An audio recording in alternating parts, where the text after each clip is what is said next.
Ertugrul Ghazi 13ویں صدی کے Anatolia کی تاریخ سے ماخوذ ایک عظیم الشان داستان ہے۔ ایمان، انصاف اور محبت کی روشنائی لکھی کی کہانی، جس نے اپنی ثابت قدمی اور جرت سے نہ صرف اپنے قبیلے بلکہ تمام عالم اسلام کی تقدیر بدل ڈالی۔ اوغوز ترکوں کے خانہ بدوش کائی قبیلے کو ایسے وطن کی تلاش تھی جہاں ان کی نسلیں پروان چڑھ سکیں۔ پچھلے ایپیسوڈ میں ہم نے دیکھا کہ اسما اپنے آپ کو مار لیتی ہے تاکہ وہ پکڑی نہ جائے۔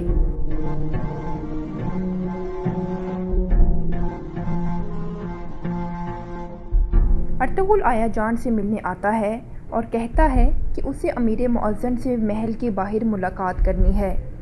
کارا توئیگر ارطغرل سے ملنے آتا ہے اور کہتا ہے کہ امیر معظم کی شادی روکنے کے لیے ارطغرل اس کے ساتھ ہاتھ ملا لے، لیکن ارطغرل انکار کر دیتا ہے۔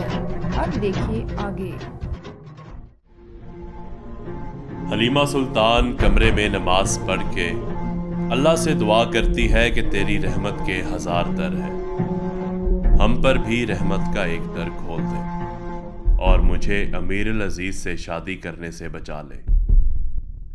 دوسری طرف ارطغرل اپنے ساتھیوں کے ساتھ جنگل میں قیام کے دوران اللہ سے دعا مانگتا ہے کہ یا اللہ حلیمہ کو ہمت عطا فرما تاکہ وہ اس مشکل سے خود کو نکال سکے، اور یہ کہہ کر وہ وہاں سے گھوڑے پر سوار حلب شہر کے لیے روانہ ہو جاتا ہے۔ دوسری طرف ناصر امیر العزیز کو محل میں ارطغرل کے خلاف بھڑکانے کی کوشش کرتا ہے۔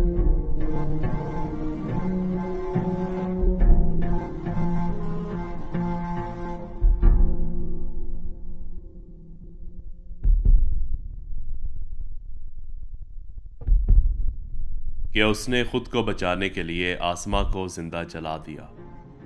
اس پر امیر العزیز افسردہ ہو جاتے ہیں کہ بیچاری آسما نے میری خاطر اپنی جان دے دی، لیکن اس کے لیے میں ارطغرل کو نہیں چھوڑوں گا، یہ اس نے اچھا نہیں کیا۔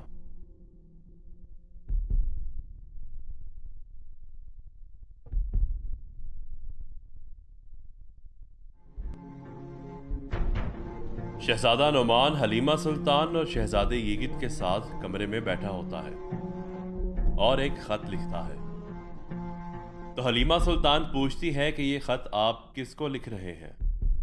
تو اس پر شہزادے نعمان بتاتے ہیں کہ میں نے یہ خط تمام مسلم اور غیر مسلم ریاستوں کے نام لکھا ہے کہ میں اپنی بادشاہت کا دعویٰ کرتا ہوں، سب میری حمایت کریں۔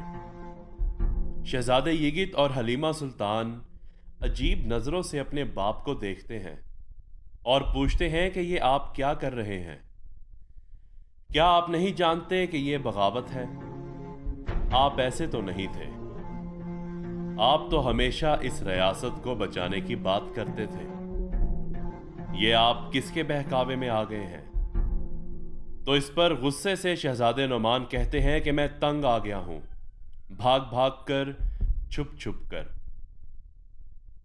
کہ کہیں مجھے اور میری اولاد کو قتل نہ کر دیا جائے۔ اب بہت ہو گئی ہے، اب میں مزید یہ خوف کی زندگی نہیں گزار سکتا، اور اس کے لیے مجھے اب جو بھی کرنا پڑا میں کروں گا۔ امیر العزیز بھی میرے ساتھ ہے، تمہاری شادی امیر العزیز سے کرنے کے بعد میں یہ قدم اٹھاؤں گا۔ تو اس پر حلیمہ سلطان کہتی ہے کہ بابا، آپ یہ بہت غلط کر رہے ہیں، ہمیں نہیں پتا کہ اس کا انجام کیا ہوگا۔ امیر العزیز ایک کمرے میں نقشہ رکھ کر اپنے سپاہی سے بات کر رہا ہوتا ہے کہ اگر جنگ کا امکان ہوا تو ہماری فوج کو کہاں کہاں پہرے دینے ہوں گے۔ تو شہزادے یگت کمرے میں آ جاتے ہیں۔ اس پر امیر العزیز شہزادے یگت کو خوش آمدید کہتے ہیں۔ شہزادے یگت کہتے ہیں کہ اگر میرے بابا بادشاہت کا دعویٰ کرتے ہیں تو اس لحاظ سے میں ان کا جانشین بن جاؤں گا، تو پھر مجھ سے ہر بات کو چھپایا کیوں جا رہا ہے؟ تو اس پر امیر العزیز کہتے ہیں کہ شہزادہ یگت، بے شک آپ جانشین ہوں گے، لیکن آپ کو تھوڑا صبر کرنا ہوگا، میں کل آپ کو ریاست کے تمام سرداروں سے ملاقات کے لیے لے کر جاؤں گا، جہاں ہم ان کو اس بات پر راضی کریں گے کہ وہ آپ کے بابا کی حمایت کریں۔ شہزادہ یگت یہ خبر سن کر بھاگ کر حلیمہ سلطان کے کمرے میں آتے ہیں، جہاں پہلے سے ہی امیر العزیز کی بہن اور پھپھو جان حلیمہ سلطان کے ساتھ بیٹھی ہوتی ہیں۔ تو شہزادہ یگت کہتے ہیں کہ میرے پاس ایک بہت اہم خبر ہے، اور یہ خبر ارطغرل بھائی کو دینا بہت ضروری ہے۔ یہ سن کر پھپھو جان یگت سے پوچھتی ہیں کہ کیا ہوا شہزادے، کیا بات ہے؟ تو شہزادہ یگت بتاتے ہیں کہ امیر العزیز کل تمام سرداروں کے ساتھ مل کر ایک ملاقات مقرر کر رہے ہیں۔ تو یہ سن کر سب پریشان ہو جاتے ہیں کہ یہ بات اب ارطغرل کو کیسے بتائی جائے۔ سلیمان شاہ اپنی صحت میں بہتری محسوس کرنے کے بعد اپنے گھوڑے پر سوار ہو کر قبیلے سے باہر ایک پہاڑی پر جاتے ہیں، اور دور سے اپنے قبیلے کو دیکھ کر ہاتھ بلند کر کے اللہ سے دعا کرتے ہیں کہ اے میرے اللہ، جس طرح تو نے ہمیشہ مجھے اور میرے قبیلے کو ہر مشکل سے، فتنے سے اور شر سے محفوظ رکھا ہے، اس دفعہ بھی تو ہماری حفاظت فرما اور ہمیں امیر العزیز سے جنگ کرنے سے بچا لے۔ یہ کہہ کر وہ واپس چلے جاتے ہیں۔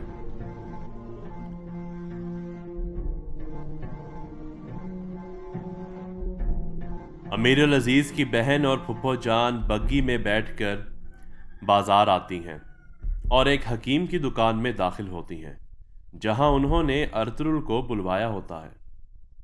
حکیم کی دکان میں داخل ہو کر وہ ارطغرل سے ملاقات کرتی ہیں۔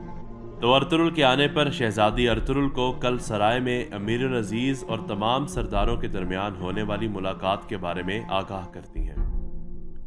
تو ارطغرل خبر دینے پر ان کا شکریہ ادا کرتا ہے اور کہتا ہے کہ آپ فکر نہ کریں، انشاءاللہ میں ایسا کچھ ہونے نہیں دوں گا، اور اس کے لیے چاہے کچھ بھی کرنا پڑا میں کروں گا۔